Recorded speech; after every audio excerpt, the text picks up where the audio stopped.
गौरंगे राधा वृंदावनेश्वरी वृषभानुसुते देवी प्रणनामि हरिप्रिये वाञ्छाकल्पतरुभ्यश्च कृपा सिन्धुव एव च पतितानां पावनेभ्यो वैष्णवेभ्यो नमो नमः।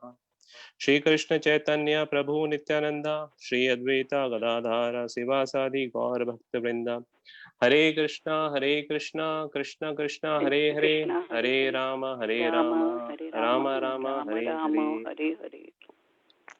हरे कृष्णा। हरे Krishna. Krishna Mataji, thank you so much everyone joining on this day, Thursday. I just want to seek everyone's blessing before I can speak something. And all everyone is kind of much more devoted and senior to me, and it's given as a service to me, and I am just trying to do so whatever I'm able to speak today, something relevant that comes from Guru and Gauranga. And if anything, if I make mistake, please try to correct me there and then and there itself. So we have been discussing on the chapter 13th, nature, the enjoyer, and consciousness. And until now, 17 slokas have been discussed. So today we are going to read about shloka number 18. And Prabhu, are you sharing screen now? Can you share?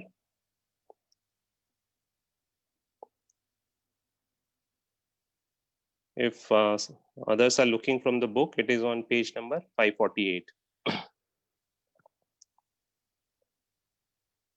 Okay, thank you, Prabhu. So you can read after me. Jyotisam api taj jyotis ज्योतिषामपि तज्ज्योतिस् tamsa param uchyate तमसः परमुच्यते jnanam geyam jnanagamyam ज्ञानं ज्ञेयं ज्ञानगम्यं hidi sarvasya vishtitam. हृदि सर्वस्य विस्थितम्। Jyotisam api taj jyotis ज्योतिषामपि तज्ज्योतिष् tamasa param uchyate तमसः परम् उच्यते jnanam geyam jnanagamyam ज्ञानं ज्ञेयं ज्ञानगम्यं hidi sarvasya vishtitam. हृदि सर्वस्य विस्थितम्।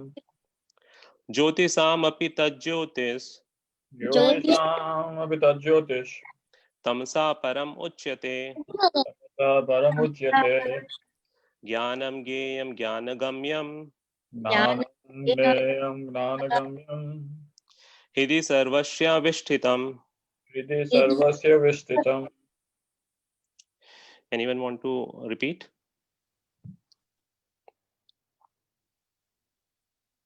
ज्योतिषामपि तज्ज्योतिष Jyotisam api taj jyotis तमसा परमुच्यते tamasa param uchyate ज्ञानं गेहं ज्ञानागम्यं jnanam geyam jnanagamyam हृदि सर्वस्थितः। hidi sarvasya vishtitam. Anyone else? ज्ञानागम्यं ज्ञानं ज्ञेयं ज्ञानगम्यं hidi sarvasya vishtitam. ज्योतिषामपि तज्ज्योति Jyotisam api taj jyotis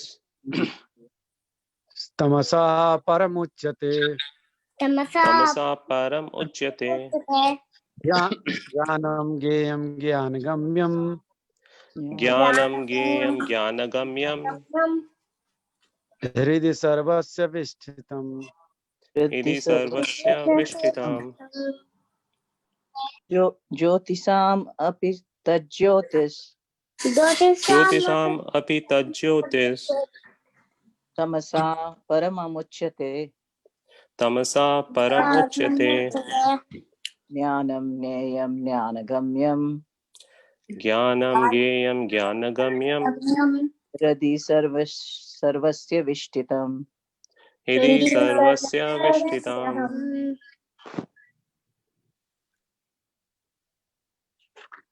Anyone else want to read? Okay. So let's look word to word meaning. Jyoti Sam. You can Jyoti repeat. Sam. Yeah. Okay. In all luminous objects. In all luminous objects. Api. Api. Also. Also. Tat. Tat. That. That. Jyoti. Jyoti. The source of light. The source of light. Tamasa. Tamasa. The darkness. The darkness. Param. Param. Param.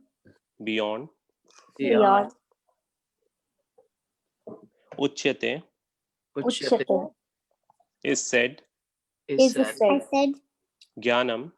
Jnanam. Knowledge. Knowledge. Gayam. Geham. To be known. To be known. Jnanagamyam. Jnanagamyam. To be approached by knowledge. To be approached by knowledge. Hidi. Riddhi. In the heart. In the heart. In the heart. Sarvasya. Sarvasya. Sarvasya. Of everyone. Of everyone. Everyone. Vishtitam. Vishtam. Vishtitam. Situated. Situated. Translation and purport by Srila Prabhupada. He is the source of light in all luminous objects. He is beyond the darkness of matter and is unmanifested. He is knowledge. He is the object of knowledge and he is the goal of knowledge. He is situated in everyone's heart. Purport. The super soul, the supreme personality of the Godhead, is the source of light in all luminous objects like the sun, moon, and stars. In the Vedic literature, we find that in the spiritual kingdom, there is no need of sun or moon. Because the effulgence of the Supreme Lord is there. In the material world, that Brahma Jyoti, the Lord's spiritual effulgence, is covered by the Mahat Tattva. The material elements, therefore, in this material world, we require the assistance of sun, moon, electricity, etc. for light. But in the spiritual world, there is no need of such thing. It is clearly stated in the Vedic literature that because of his luminous effulgence, everything is illuminated. It is clear, therefore, that his situation is not in the material world. He is situated in the spiritual world, which is far, far away in the spiritual sky. This is also confirmed in the Vedic literature. Aditya Varanam Tamasa Parastat, Shvetashar Upanishad 3.8. He is just like the sun, eternally luminous, but he is far, far beyond the darkness of this material world. His knowledge is transcendental. The Vedic literature confirms that Brahman is concentrated, transcendental knowledge. To one who is anxious to be transferred to the spiritual world, knowledge is given by the Supreme Lord who is situated in everyone's heart. One Vedic mantra, Shvetashar Upanishad, says, Tamham Devam Atma Buddhi Prakasham Mumukshur Vai Sharanam Aham Prapadye. One must surrender onto the Supreme Personality of the Godhead if he at all wants liberation. As far as the goal of ultimate knowledge is concerned, it is also confirmed in Vedic literature. Tam eva vidati mrityum eti. Only by knowing him can one surpass the boundary of birth and death. Shvetashar Upanishad 3.a. He is situated in everyone's heart as a supreme controller. The Supreme has legs and hands distributed everywhere, and this cannot be said of the individual soul. Therefore, that there are two knowers of the field of activities, the individual soul and the super soul, must be admitted. One's hands and legs are distributed locally, but Krishna's hands and legs are distributed everywhere. This is confirmed in Shvetashar Upanishad. Sarvasya Prabham Isha Nam Sarvasya Sharanam Brahad. The Supreme Personality of the Godhead, Super Soul, is the Prabhu or Master of all living entities. Therefore, he is the ultimate shelter of all living entities. So there is no denying the fact that the supreme super soul and the individual soul are also different. So translation one more time. He is the source of light in all luminous objects. He is beyond the darkness of matter and is unmanifested. He is knowledge, he is the object of knowledge, and he is the goal of knowledge. He is situated in everyone's heart. So can you slightly go up on, okay, that's okay. So Jyotisam api tad Jyotis, right? Tamasa param uchyate. So let's try to understand. So we see the sunlight is coming, sun is there, moon is there. Where are they getting the light from? For everything, there should be some source. There should be some power point from where the light comes. So if you look, as soon as the engine of the train gets started, right, all the parts starts moving. So similarly, if you see in this material world, so the material world comes, if we go from the shloka number 20th, it will tell how the Prakriti is created. So Prakriti gets created from Mahatattva. So there is a mention of the Mahatattva word. So we will once we go forward, we'll try to understand that. But coming back to, right, if the engine gets started, all the parts of the train, right, the locomotive parts, they start moving on. So similarly, it is said as soon as the sun is kind of get illuminated in this material world, right, everything starts revolving. But it is to be understood. Intelligent person would understand, right? He will try to inquire where does the sun gets its energy. So it is clearly said in the Upanishad, in the literatures, the sun also gets its energy from the Brahma Jyoti. And where does the Brahma Jyoti gets its light? It is the effulgence of the Lord. So Krishna, who is situated in Golok Vrindavan, there is no moon, no star. So the sunlight, whatever the light is there, that light comes from Krishna itself, his effulgence. He is the luminous, he is the source of all the power, right? So this, if you see, there are short bulbs, large bulbs, and they may be of a different wattage, different power, right? 100 watt, 10 watt. But if you see from Krishna, everything gets illuminated. So sun, moon, and everything. And you have to see that in this material world, right, it gets created and it gets destroyed. So from the Mahatattva, when everything is in a homogeneous mixture, undifferentiated matter, it is called Pradhan. So when the Pradhan is agitated, it is called Mahatattva, and the Mahatattva, from the Mahatattva, the Prakriti appears. So many scientists, they believe that the life comes from matter. So there is a very famous, who has come first, like the eggs have come or the chicken have come first, right? If you say chicken have come first, then someone may say, how about egg? Because chicken comes from the egg, right? So if you look, this is kind of a very old question which has been kind of a lying around for centuries, and the people have been debating.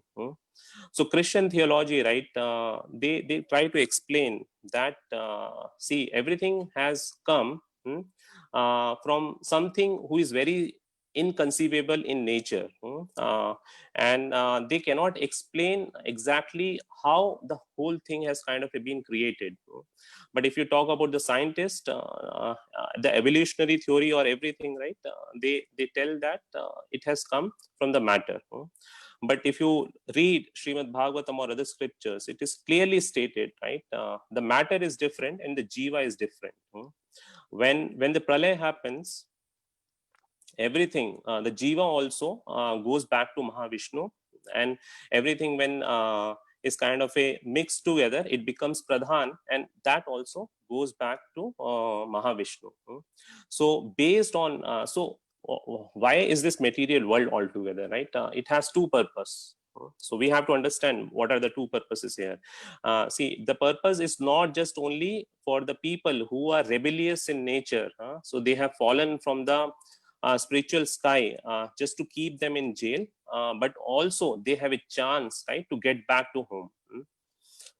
So they have the advantage. So Parikshit Maharaj in 10th canto, right, he does ask a question: if our senses are material, how can we go back? How can we even think about Krishna? So Prabhupada mentions in the purport, right, this material world, right, has two purposes. One, to get reformed here, and the second, right, you can go back to the Godhead. So how the reformation happens, right? See, if you look at a prison, there are kind of a different cells. The cells, there someone kind may be in very solidarity prison. The one person will only be there in that prison, and some people might be in the clubbed together, 10 or 15 people, like congestion they might be in, right? So basically, but everyone is in prison, right? There is some kind of a based on how they are, right? So if you think, right, we all are in the same prison, right? So some are kind of ahead, some may be living in a very high posh home, or they have car, or some may be living into the very kind of a basic necessities of the life. But overall, everyone is kind of in the prison. And the question, right, there is a question: why have we come into this world? Why are we here, right? Instead of thinking, right, why have you got into this prison, right, you think about how can you get out of the prison. So it is not kind of a very intelligent to think around how you have come. And right, Srimad Bhagavatam and Vedanta Sutra and other scriptures also gives a hint.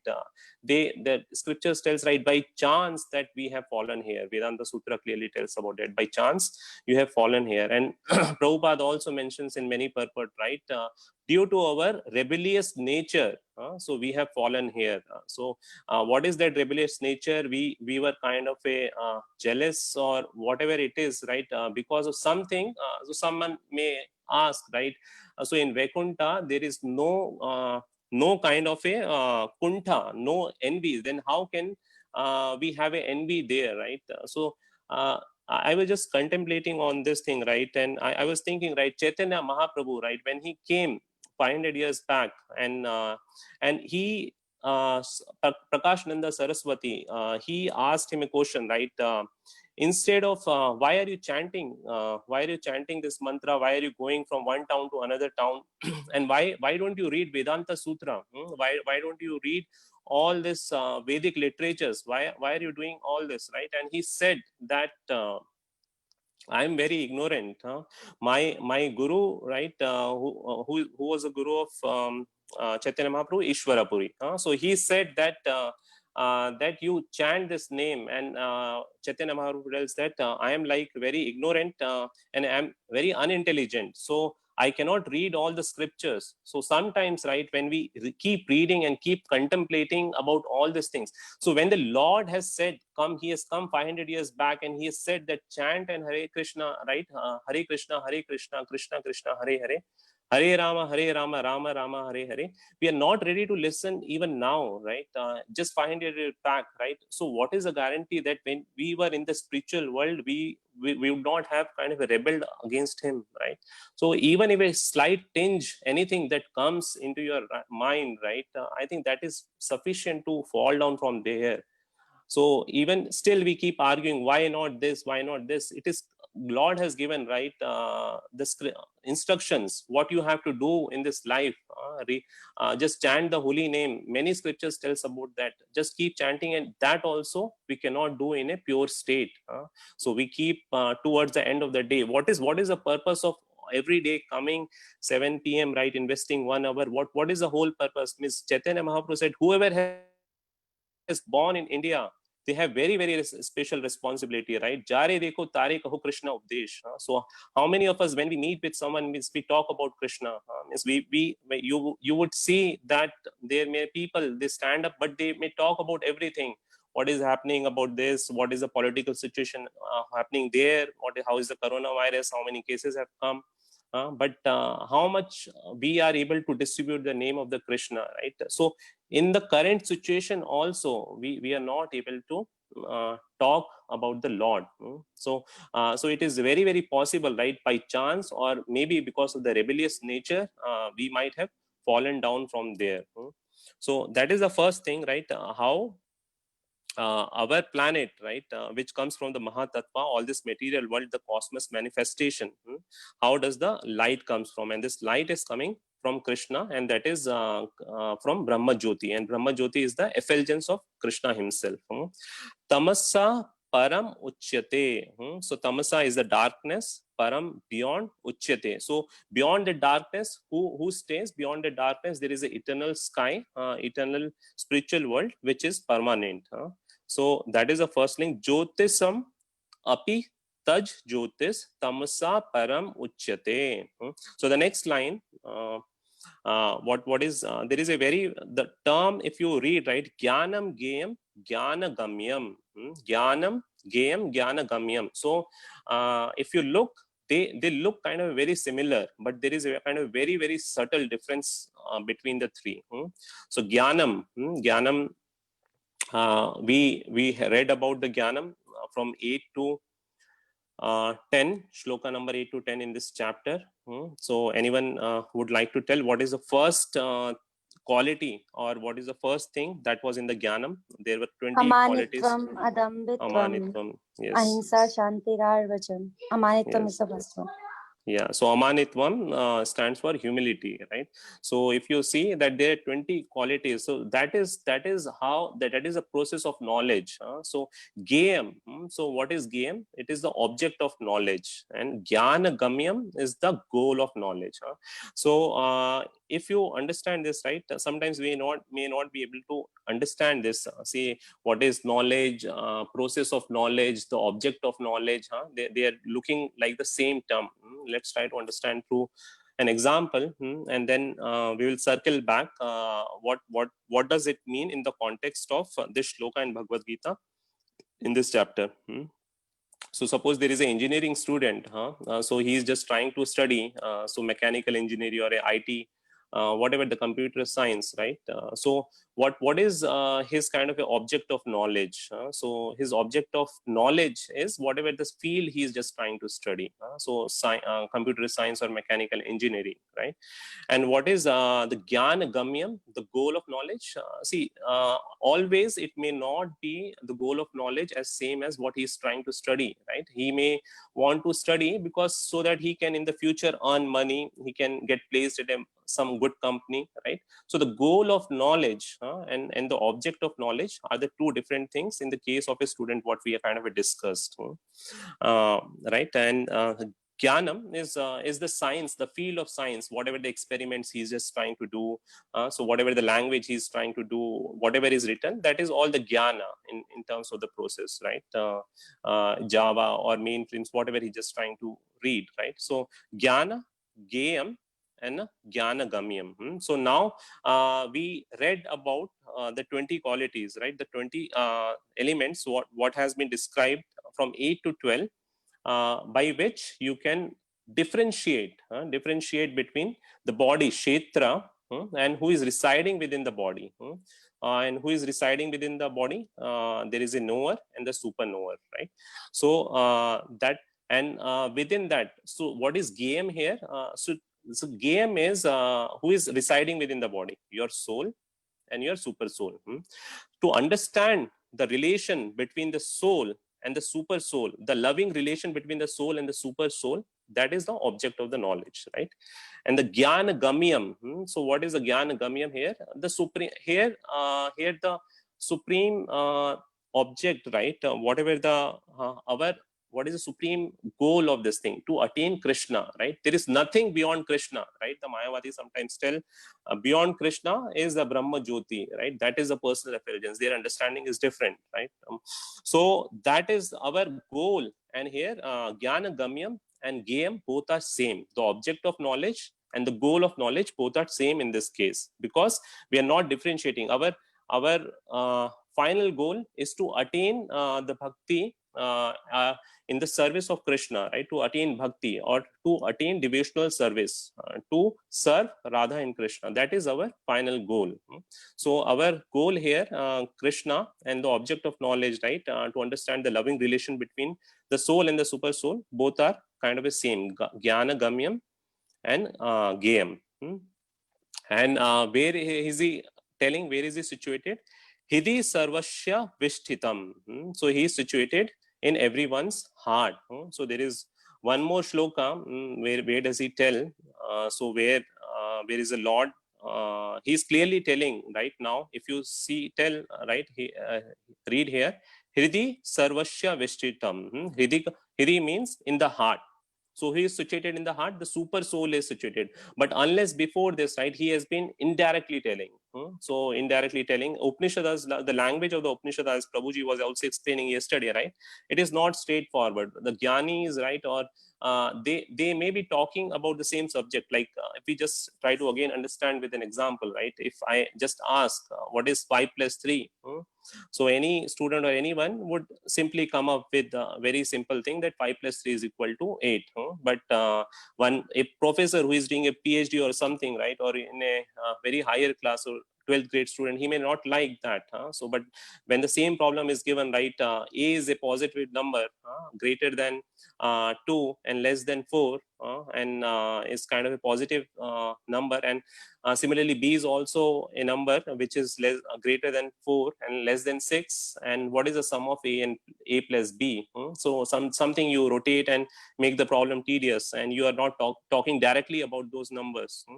So similarly Upanishads, right, they doesn't talk directly, that they will tell, if you see the language here, right, he is the source of light, he is beyond the darkness, he is knowledge, he is the object of knowledge, he is the goal of knowledge, he is situated in everyone's heart.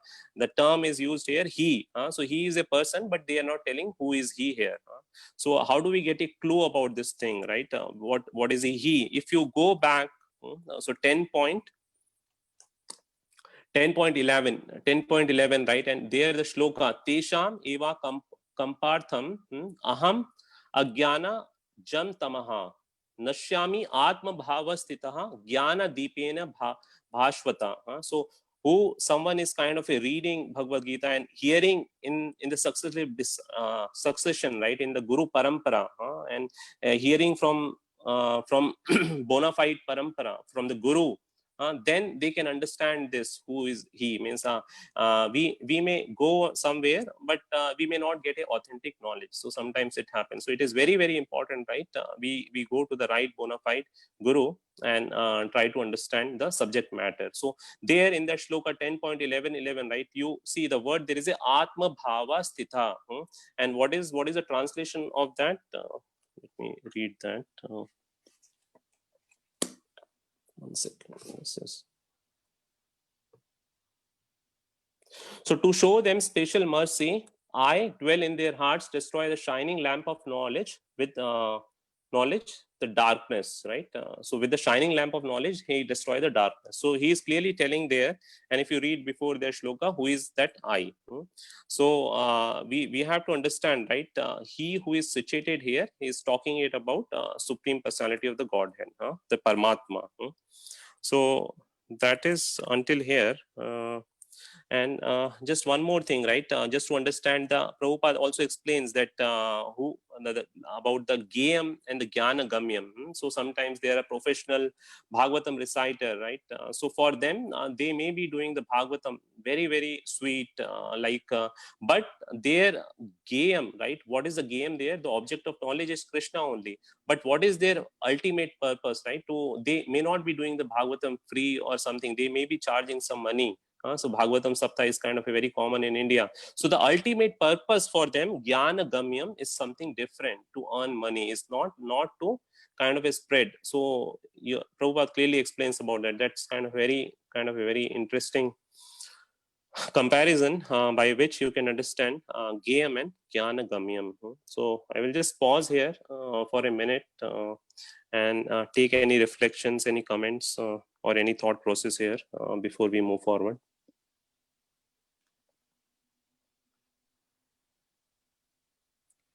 Prabhu, you said that the sun gets his energy from Brahman.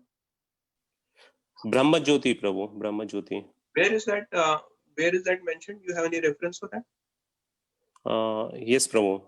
Actually, I think I read in Srimad Bhagavatam, Prabhu, the modes of material nature there. So clearly there, how the purport, if you read right there, it's kind of a start explaining. So the from the this Pradhan, so Pradhan, this Mahat Tattva gets created, and from the Mahat Tattva, everything comes, all this material comes, and from the sun also gets its energy from the Brahma Jyoti. So in one of the purports, I can read, Prabhu. Means, Yeah, okay, I so can just- check that again. Yeah, just share that later with me, Prabhu, wherever you. Yes, Prabhu. Thank you. Okay. Anything else? Okay.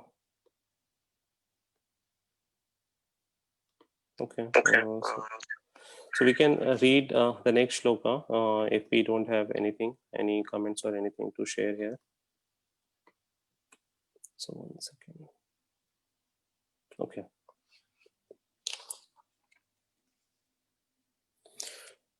Okay, so we'll go to the next shloka. This is 19.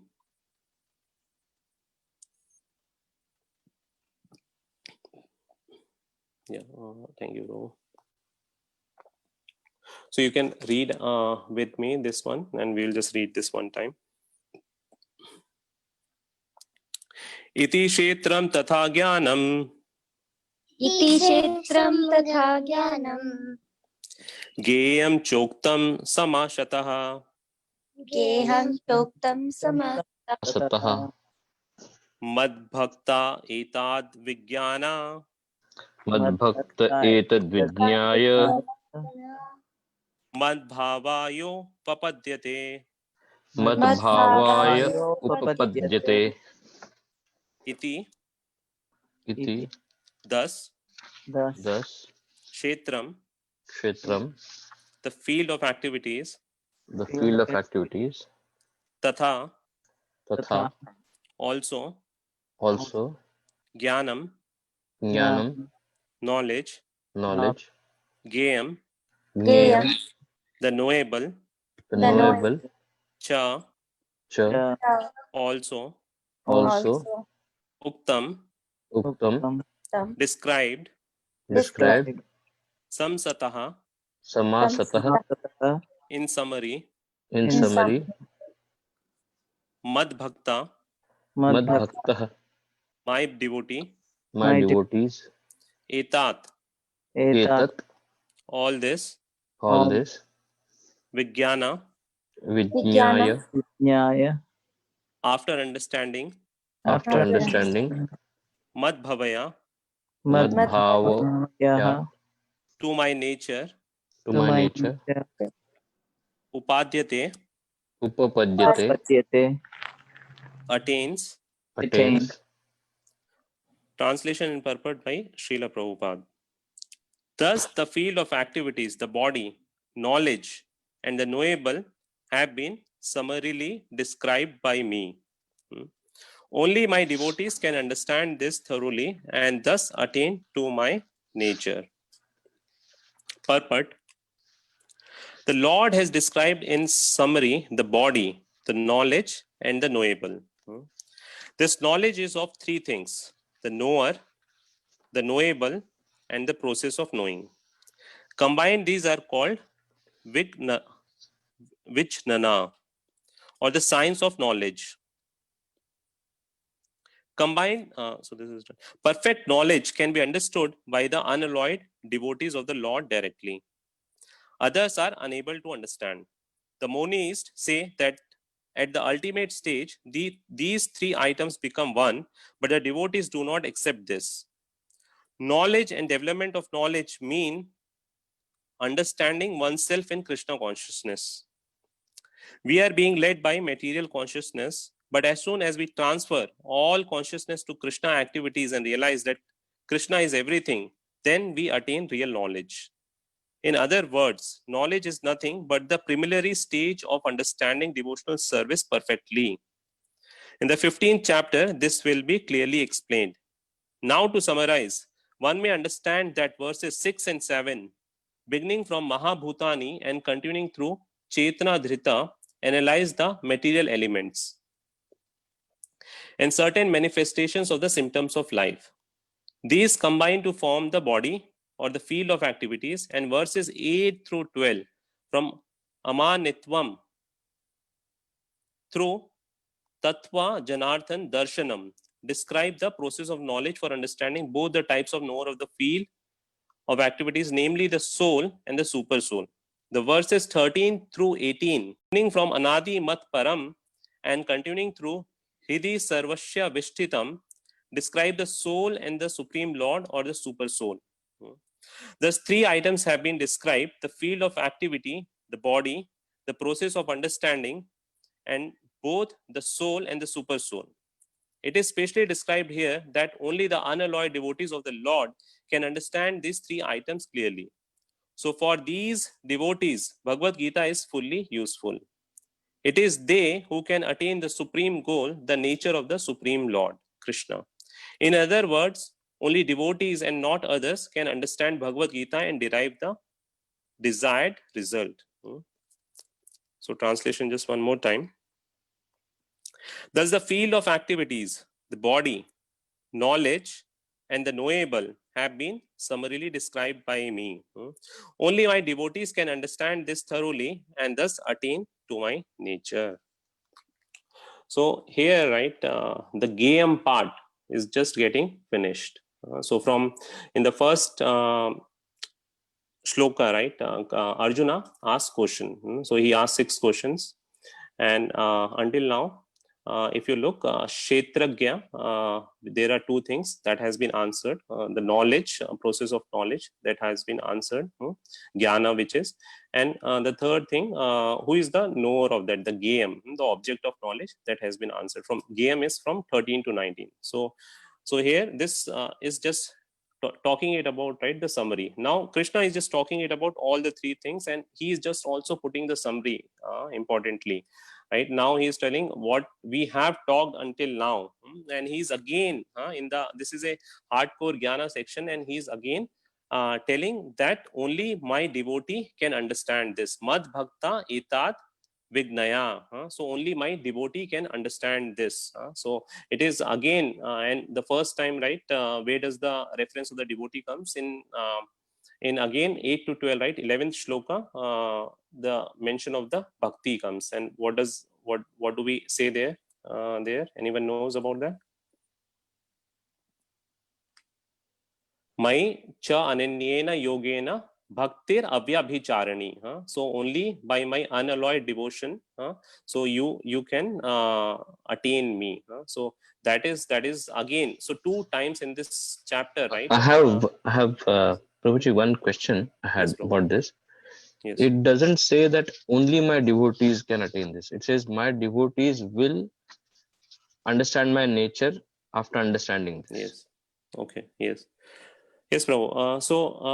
To I mean, the attain, shloka doesn't say only. Correct. Yeah. So yes. So a shloka doesn't tell, right? But if you have to understand, right, there is no one else, right, apart from the devotee who can attain. I think attain the Lord, right? So only the devotee can attain. And how do you become a devotee? So that has been kind of a previously also explained. Manmana bhav mad bhakto madhyaji mam namaskuru. So to become my devotee, right, you bow before me, you worship me. So man mana, you think about me. So you do become my devotee. So that's how man mana bhav mad bhakto madhyaji mam namaskuru. Mama vesheshi. What is that shlok? 9.34.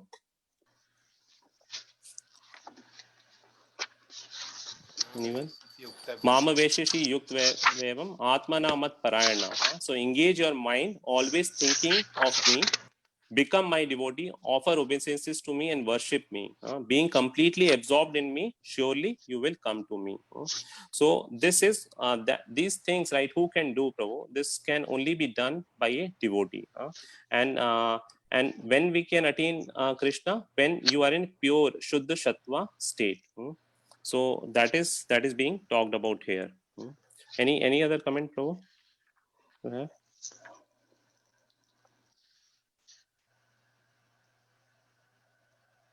Okay, so I will talk further, right? If we don't have, right?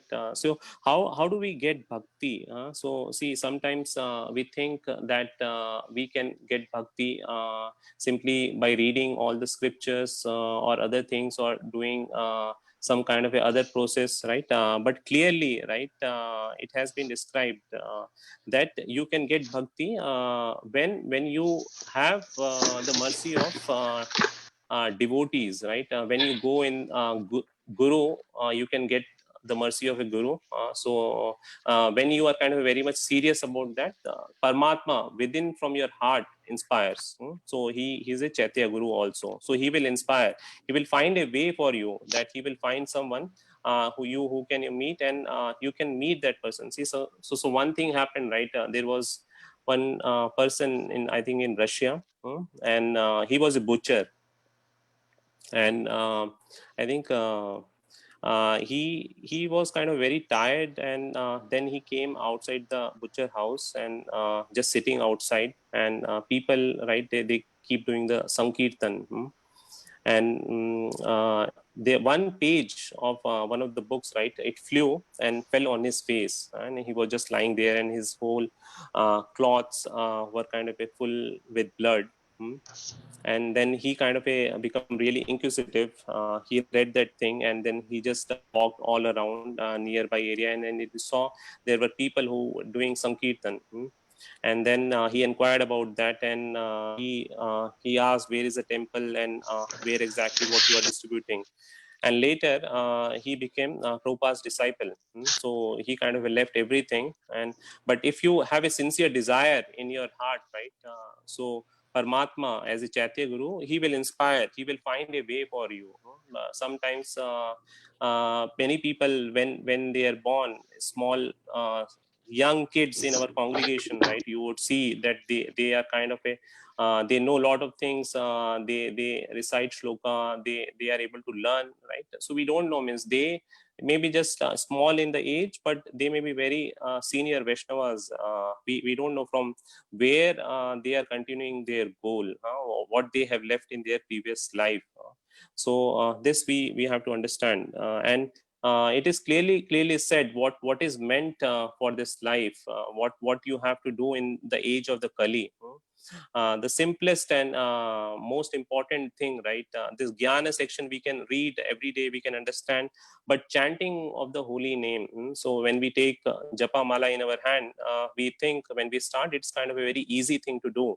But when you start chanting, then you realize, right, it's kind of the most difficult thing to do. So we cannot sit and concentrate our mind even for 2 hours, because mind is kind of flickering, right? It will keep going everywhere. So you cannot even concentrate even for one round. So the crux of everything, right, means if you sincerely do the chanting in this age, whatever has been prescribed for this yuga, and if you do that, right, all the revelations will come. So Lord will arrange the things for you, so that you can progress in bhakti.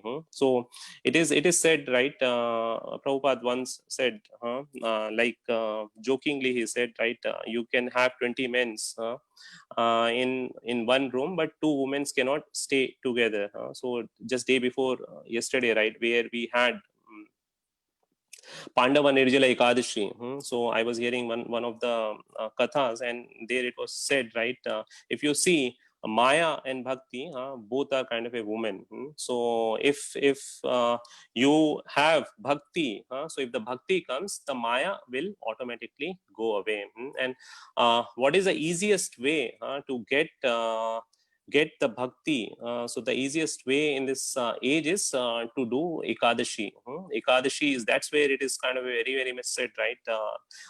Prabhupada always said Ekadashi do with grains and beans. So the tattva is very very important.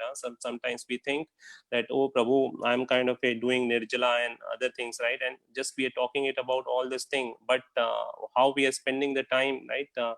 Going here and there and spending some time, and not even doing the chanting, or finding it very difficult. So Bhakti Siddhanta Saraswati Thakur, right, who's the spiritual master of Prabhupada, he once the disciples were kind of sitting on the Pandava Nirjala Ekadashi, and they were not going out, and he said, what happened? Why are you not going outside for preaching? So they said, right, we are feeling very tired. Today is kind of Pandava Nirjala Ekadashi, so we are resting. So he said, right, you feast, you take even the grains and I will take the sins. He went even one step ahead and he said, you go out and do the preaching, and go out and I will take your sins. If you look, right, Chaitanya Mahaprabhu also said to his mother to do Ekadashi. So if you have to rapidly progress in bhakti, right, so one should try doing Ekadashi. Ekadashi is like, right, if there is a pregnant mother, so if mother enters the house, so the baby automatically comes in. So similarly, Ekadashi is like mother, and bhakti is like the child. So if you do Ekadashi, so then the bhakti would automatically manifest. So that is about the bhakti part. And another analogy, right, if you talk about yogi or yoga or other things, right, Ashtang yoga and all this Vairagya, sannyas, they are all kind of considered male. So opposite attracts. So like there is a chance that you can fall down if you have a jnana, Vairagya, everything. But if you have bhakti, right, the Maya cannot come close to you. So as we just kind of try to understand through a simple example, that is one thing I just wanted to talk about. So any comments here? Any questions?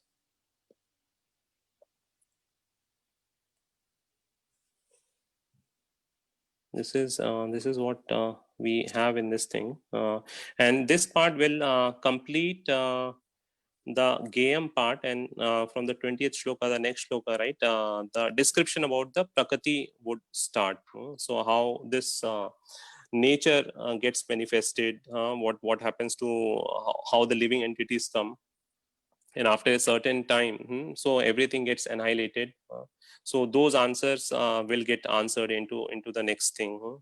So like Einstein said, if you see the energy and matter, those are constant. So we agree with that principle, right, but not Darwin's kind of a theory that the life is kind of a evolutionary. It is kind of a the animals are kind of a coming and evolving. So that kind of a theory we don't agree. So there is an interesting pastime. There is an interesting story about Einstein, this Charles Darwin, right?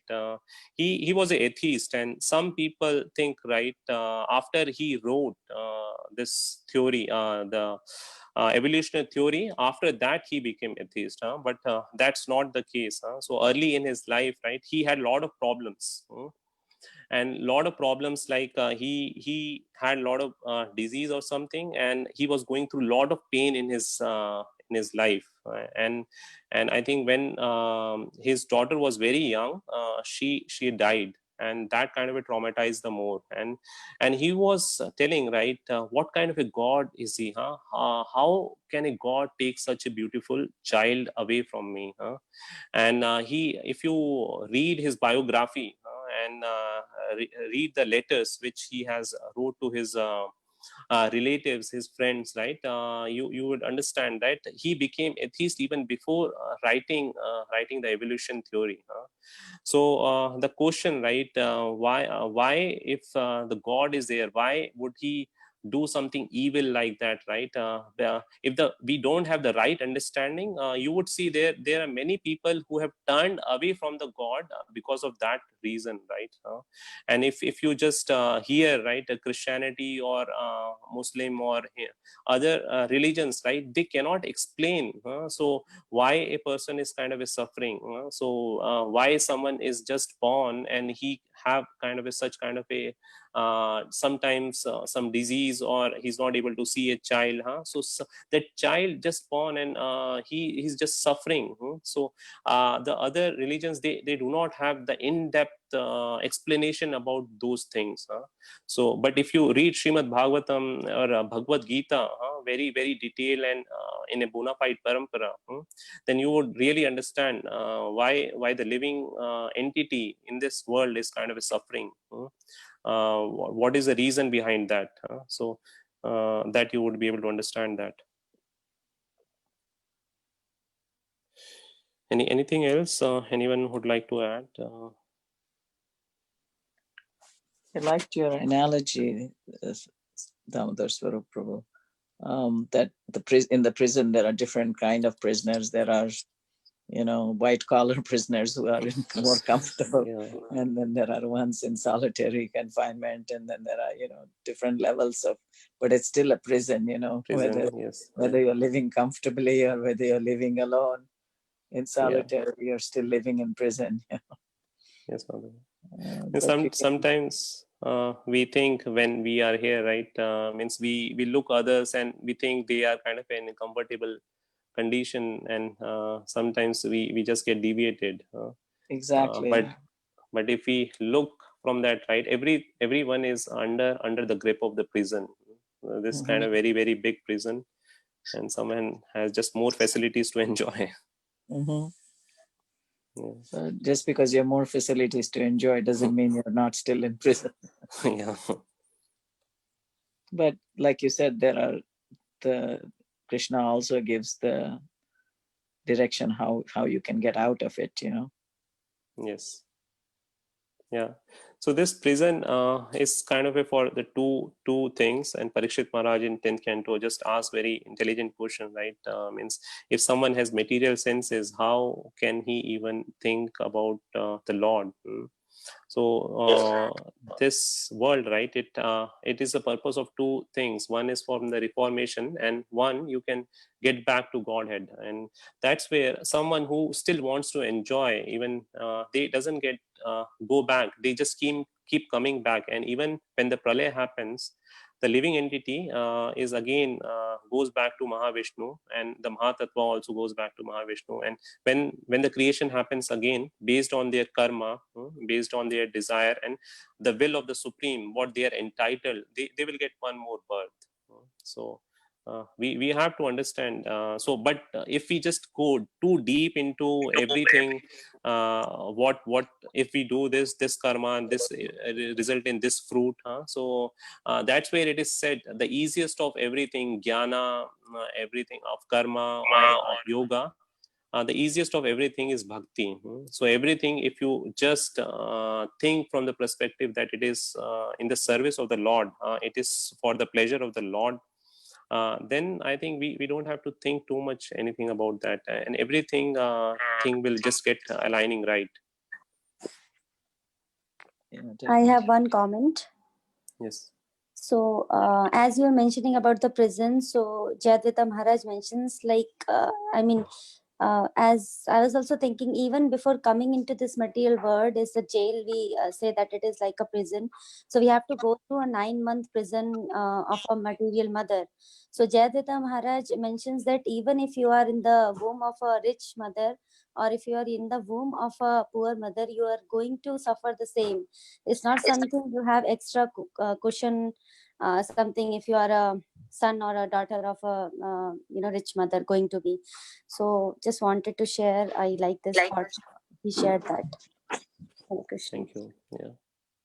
That is, yeah. And Srila Prabhupada also said we should not think too much about how we came into this material world. Yes. He said, when you're in a house that is on fire, you should consider getting out of it and not worry about how did the fire get started. Absolutely, Madhavi. Yeah. Yeah. So sometimes I think people just keep thinking, analyzing how did we come here. They're not just thinking how to go back from here, but they are just trying to defeat the argument. If it was kind of a perfect place, why did we fall from there? So there is no question of fall from there. So Jay Advaita Maharaj means there was a question that was asked, and he was explaining, right, the potency, right, the potency, even if you go back, the potency to fall back is still there. But what happens, since you have been practicing here bhakti and everything, that you're not going to misuse that will. So when you once you go back, because once you have experienced this material world, this is not kind of a good place, right? You are not going to utilize that will against. And but like if sannyasi is there, so he has a potency, he can drink liquor, and he can drink wine, he can have he can eat meat, but that potency remains, but he would not do. So that will doesn't he has that will, but that intrinsic desire has gone away. So once you go back there, right, the potency remains, but your will to do or rebel against Krishna, that has gone away. So you would not utilize that will against him. That's what he was explaining, and I really like that thing. Yeah, but sometimes we do not understand the urgency of going back, because we have been here since time immemorial. Like you even said, at the end of Pralaya, we are going to go back into the Mahavishnu. Yeah. and keep coming back over and over and over again, through the yuga cycles. So it is like we don't even know how long we have been here, and that's why it always says the soul has been here for immemorial times. So we do not even have a time factor. So we do not understand the urgency of going back instead of coming back here over and over again. Yes, Madhuri. Means what Chaitanya Mahaprabhu has said, even we are not following that correctly. And at least I'm speaking about myself. Right? Means chanting, do the pure chanting. I just struggle in that. And how can we go back? It's kind of very serious thing. Didn't Narada Muni say that the denizens of heaven want to come back to Kali Yuga because it is so blissful to just chant the holy name and go back to Vaikuntha, go back to Godhead, that it is the easiest method is prescribed here. And the Lord has invested all of his potency in his name in Kali Yuga. So because it is a difficult age of quarrel and iron, he has made it very easy for the, living entities to go back to Godhead. So he has given an easy process. And he has confirmed that it will work, and he will take us back just by the chanting of the holy name. Yes. So I have some questions, not about this shloka, but while we were discussing this, I just remembered about 12th adhyay, 17th shloka. Okay. So in that it is said, Yo na rishyati, na dveshti, na shochati, na kankshati. Shubha Shubha Parityagi Bhaktimanyah Same Priya. So, who is dear to me? That is what Lord Krishna is saying. And he says, one who doesn't take pleasure, doesn't grieve, doesn't lament nor desires, who has renounced both auspicious and inauspicious things, such a devotee is very dear to me.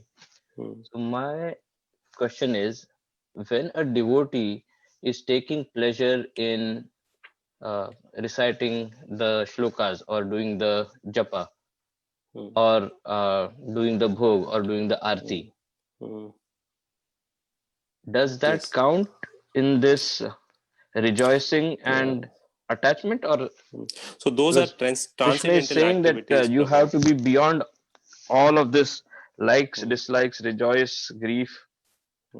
So those are transcendental activities, Prabhu. So these are kind of about the material activities, it is said. So that's my understanding. So others can add. But if you look right, there is kind of there is a affection and there is something called a attachment. So naturally, a father will have a affection towards his child. So but like too much of a attachment, that is not kind of a needed. So there is a difference between a responsibility and not doing your things. So excessive attachment should not be there. So, but when you talk about these, a devotee, so should not kind of rejoice or grieves, neither laments or not desires. So laments or desires, right? So if you kind of somebody wanted kind of television, and he wanted to wall on his I think on the wall television, and he brought, and then somehow that television just fell down, and then he's kind of grieving about that. So now that's kind of a too much of an attachment, because there was an attachment was there. So such kind of a attachment. So you should not kind of a towards the material things, you should not have that kind of a attachment.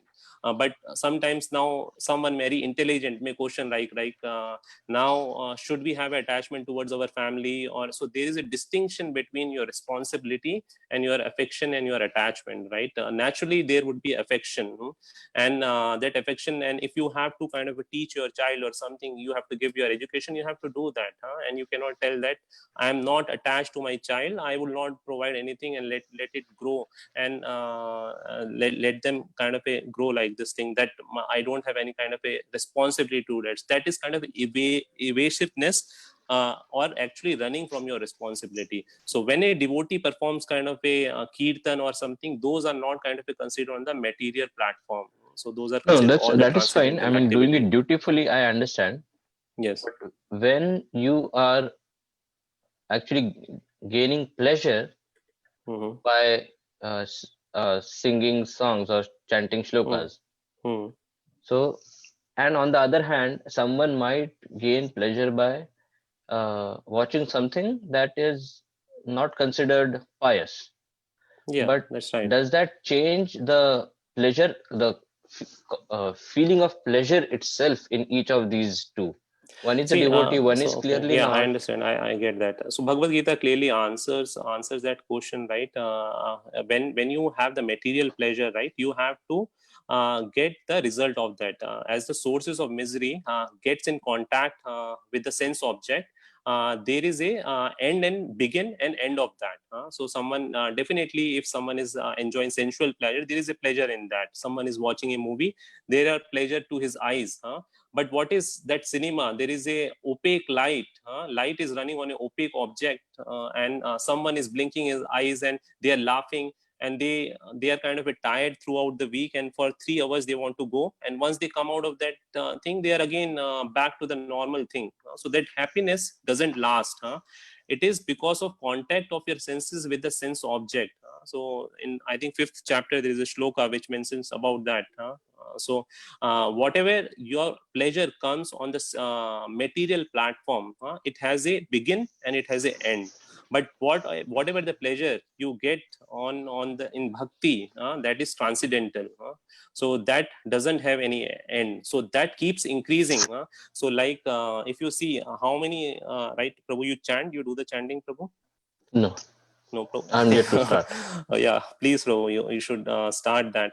So chanting, what happens, right? If I just keep daily talking it about coffee, I mean, I don't right? chant this mantra. I chant some other mantra of Sri Ram, which I had been taught since childhood. So okay, that's that good. kind But of, you are doing some chanting. That's good. Yeah, but we have to see what is the kind of a easiest process in this life, right? Everything kind of a may not result in the same kind of a fruit. Some may take like a differential of work, right? Can differential of path can result in work, but which path you have to take, it depends upon your choice. So intelligent person may take the right path. But coming back, right, if we keep chanting coffee every day, how much days we can chant? We cannot chant. One day it may get mundane. Like if you keep singing some songs, I think some Bollywood songs, or earlier it used to come, right? People listen 1 month, 1 year, but after a certain time, right, no, after there's a year clear 1 distinction year. here. I mean, Yeah, it's not about chanting Bollywood song. no, I'm just telling about the material activities, what you said. So someone is enjoying on the material platform, right? So you cannot keep doing that repetitive activity over a period of time. So it will have a beginning and it will have an end. But when you take the spiritual activity, right, it keeps increasing. Your bliss keeps multiplying. It doesn't stop. So people, we have been chanting, and this is mantra is there 50 years. So 50 years we have Prabhupada he came, and people are still chanting. And before that, when Chaitanya Mahaprabhu revived 500 years back, now you see people from all ages, all life, all geographies, they are just chanting it. There is no caste, creed, religion differentiation. Everyone is chanting the mantra. So that is a geographical reach. But my question was not related to that. My question was, I mean, our understanding of the rejoicing or the happiness is essentially again governed by our material senses. And so is the rejoicing of someone else who is not engaged in bhakti. Both of us, we are deriving pleasure of something which are mutually different, but they are essentially governed by what senses we have in this world, in this material world. Yes. Yeah. So you have to understand when you get that pleasure, right? So should who is the ultimate? should a bhakta or a devotee desire to seek that pleasure of bhakti, or he should just perform the bhakti and detach himself from the fruits?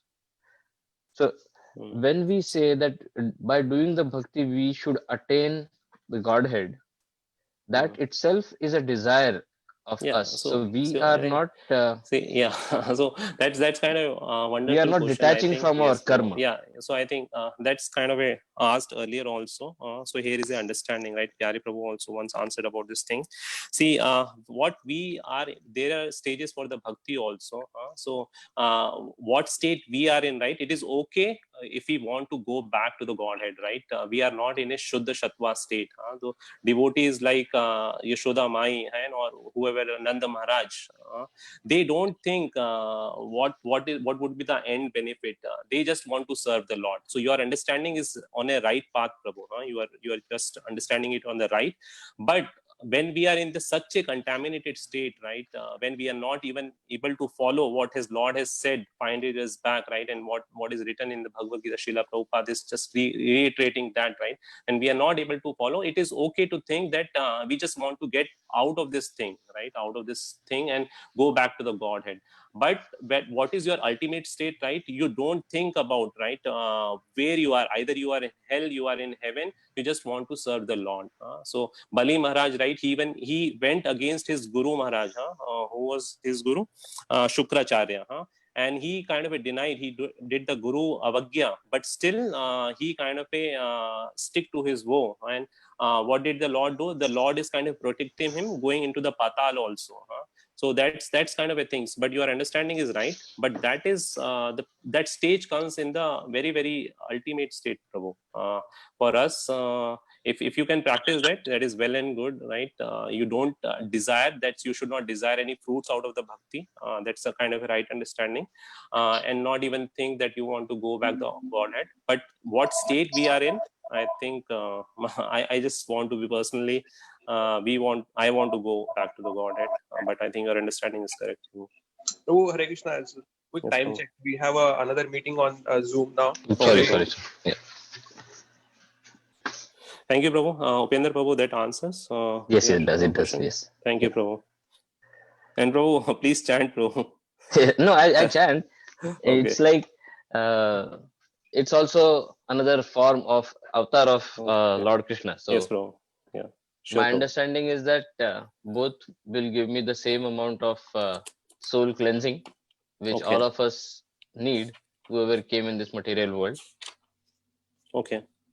Thank you, Prabhu. We will do the Vaishnava Pranam and then we'll close. Thank you so much to bearing me. Vansha kalpa tarupyasya kripa sindhu eva cha naam pavane Vaishnavebhyo namo namaha.